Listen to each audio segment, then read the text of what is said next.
Bom dia e um bom domingo. A receita de hoje é uma pizza.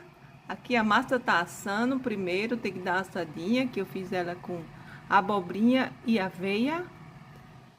Cozinhei os dois, depois botei aqui no forno passar. Agora eu vou tirar e vou fazer o recheio da pizza. Ela tem que ficar durinha. Aqui tá o recheio, que é banana da terra, queijo mussarela, brócolis, o molho de tomate tá aqui cozinhando. Espalhei o molho de tomate por cima da massa da pizza. Espalhei o queijo mussarela, agora vem a banana. Espalhei a banana da terra, agora vem o brócolis. Espalhei o brócolis, agora vem o orégano e vai pro forno meia hora. Botei umas olivas também, ficou gostoso assim, né? Agora vai pro forno meia hora, gente, tá bom? Terminou a minha pizza gostosa. Que delícia! Pizza vegetária, viu?